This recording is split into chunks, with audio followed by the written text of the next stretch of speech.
আসসালামু আলাইকুম। আমি নাহিদা। কেমন আছেন সবাই? আশা করছি আল্লাহর রহমতে ভালো আছেন। আলহামদুলিল্লাহ, আমরাও ভালো আছি। আমার আরও একটি ব্লগে আপনাদের সবাইকে জানাই স্বাগত। এই বেডশিটটা একটু কম দামে হওয়ার কারণে এই বেডশিটটা কিন্তু একদমই পাতলা, ভারী টাইপের না। আর এটা হোম টেক্সেরও না, যে কারণে হচ্ছে এই বেডশিটটা কোনো মতেই বেডের সাথে কিন্তু লেগে থাকে না। তো সেই কারণে পুরো সাইডটা, পুরো কর্নারটা চিরুনি দিয়ে চেপে চেপে তারপরে এভাবে ঢুকিয়ে দিলাম, যাতে বেডশিটটা হচ্ছে টান টান থাকে। আর রুমের ভিতরে তো সবসময় সবাই থাকে, বাইরে তো একটা মিনিটের জন্য কখনো যায় না, সম্পূর্ণটা সময়ই রুমের ভিতরেই কাটাই। তো যাই হোক, বেডটা একটু গুছিয়ে রাখলাম, কেননা বেডটা যদি চোখের সামনে এলোমেলো থাকে তাহলে কিন্তু মোটেও ভালো লাগে না। তো বেডটা গুছিয়ে এদিকে একটু বাসনগুলো ধুতে আসলাম। বাসনগুলো সকালের খাওয়া দাওয়া আমাদের হয়ে গেছে। তো এখন দুপুরের পালা। তো দুপুরের এই যে টুকিটাকি কাজগুলো করে নিচ্ছি। বৃষ্টির দিনে অনেক সমস্যা হয়ে যাচ্ছে, কোনো কাজই করতে পারছি না। এদিকে কোনো কাজ না করতে পারলে কোনো ব্লগ ভিডিও শেয়ার করতে পারছি না। আর তেমনভাবে ব্লগ ভিডিও যদি ভালো না হয় তাহলে কিন্তু আমার ভিউয়ার্সরাও দেখবে না। তো এটা কিন্তু সত্যি কথা যে আমি যত ভালো কাজ দেখাতে পারবো, আমি যত ভালোভাবে আমার কাজটা কমপ্লিট করে দেখাতে পারবো, তত ভালোভাবে আমার ভিডিওটা চলবে। তো বৃষ্টির কারণে কিছুই হচ্ছে না, আর বৃষ্টিতে ভীষণ ঝামেলা হয়ে যাচ্ছে, যেমনটা ভিডিও শ্যুট করতে পারছি না, আবার এইদিকে হচ্ছে ভিডিওটাও সেইভাবে যাচ্ছে না। তো চারিদিক থেকে অবস্থা অনেকটাই খারাপ হয়ে যাচ্ছে। আবার চারিপাশ পুরোটা এখনও পর্যন্ত আমাদের সিঁড়ি রুমটা তো ঘেরা হয়নি, তো সে কারণে সামনেরটাও অনেকটা কাদা হয়ে রয়েছে। তো ভাবলাম কি আর করব, রুমটা একটু করে গুছিয়ে নিই। রুমের ভিতরে সবাই শুয়ে আছে আর আমি এদিকে আমার কাজটা কমপ্লিট করে নিচ্ছি।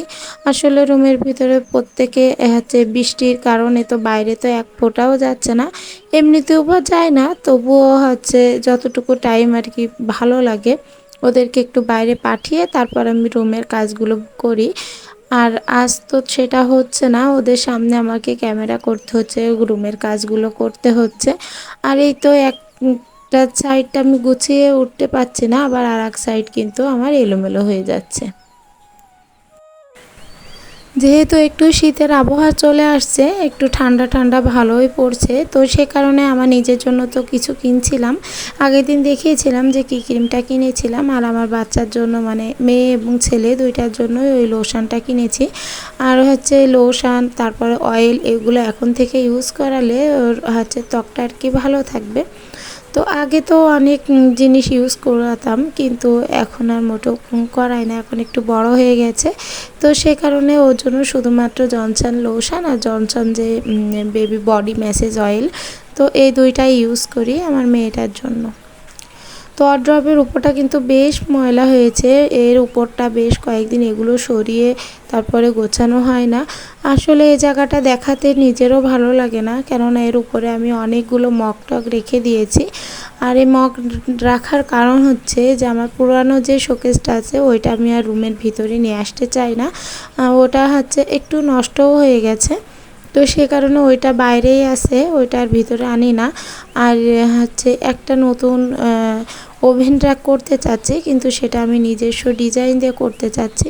তো ওটা করতে একটু লেট হবে, ততদিন পর্যন্ত আমার এই মগগুলা এভাবে ওয়ারড্রপের উপরেই রাখতে হবে। আর বাদ বাকি যে আমার অল্প স্বল্প কাচের যে কয়েকটা বাটি আছে আর প্লেট আছে, সেগুলো আমি সানসাইডের পরে উঠিয়ে রেখেছি। আর ওগুলো তো বারবার পেড়ে নামিয়ে হচ্ছে ওগুলো মুছে আবার উঠানোটা সম্ভব না, কেননা আমি আমার হাইট অনুযায়ী আমার সেলফটা মানে সানসেটটা বেশ উপরে। তো আমি ওই উপর থেকে যদি আমি বারবার নামা ওঠা করতে যাই, আমার পক্ষে কোনো মতেই সম্ভব না। আর আমার হাজবেন্ডকেও যদি আমি বলি যে এটা বারবার উঠিয়ে দাও, নামিয়ে দাও, তো উনিও প্রচণ্ড বিরক্ত হয়ে যায়। আর একজনকে বারবার বিরক্ত না করাটাই ভালো।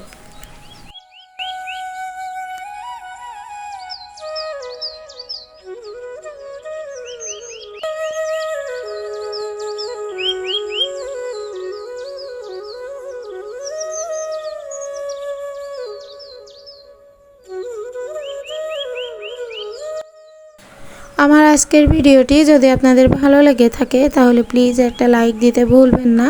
আর যদি চান আপনাদের বোনটি একটু হলেও ইউটিউবে জায়গা করে নিক তাহলে চ্যানেলটিকে সাবস্ক্রাইব করতে পারেন আর এই বোনটির পাশে দাঁড়াতে পারেন।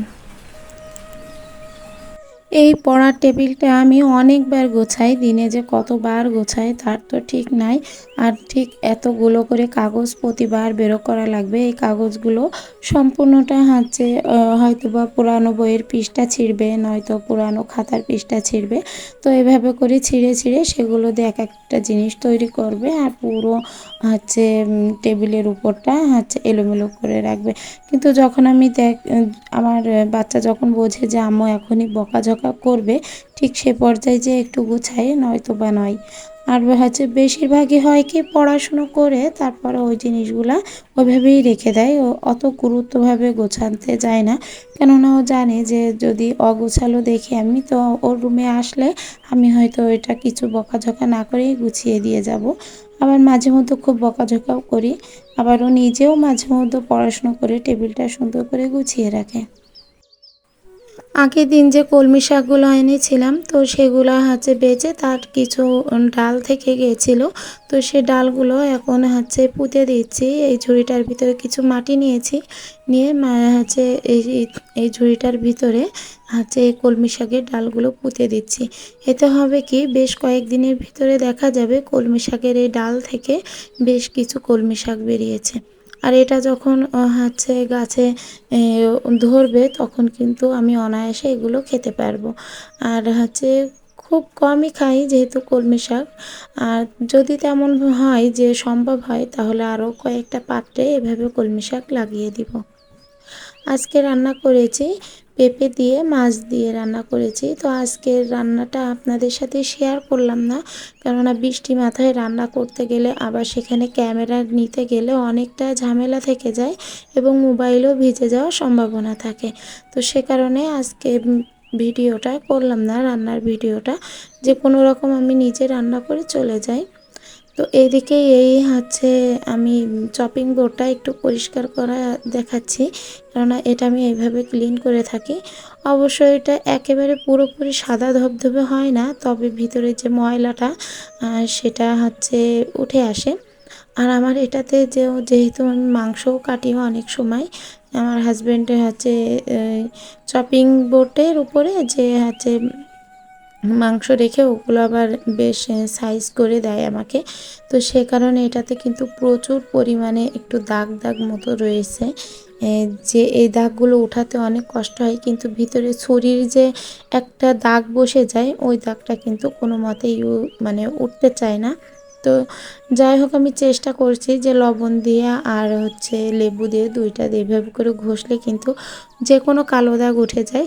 আপনাদের বাসায় যে কোনো কিছু দাগ পড়লে এই দুইটা একসাথে করে হচ্ছে এইভাবে করে ডলে দেখবেন সেই দাগটা কিন্তু অনায়াসে উঠে যাবে। আর আমার এই চপিং বোর্ডটার কথা যদি বলেন যে তাহলে এই দাগটা উঠছে না কেন, হ্যাঁ প্রচুর পরিমাণে উঠেছে, কিন্তু যেগুলা হচ্ছে ভিতরে থেকে গেছে একদম ভিতরে কেটে কেটে গেছে সেই ভিতর থেকে ওগুলা আমি উঠাতে পারিনি।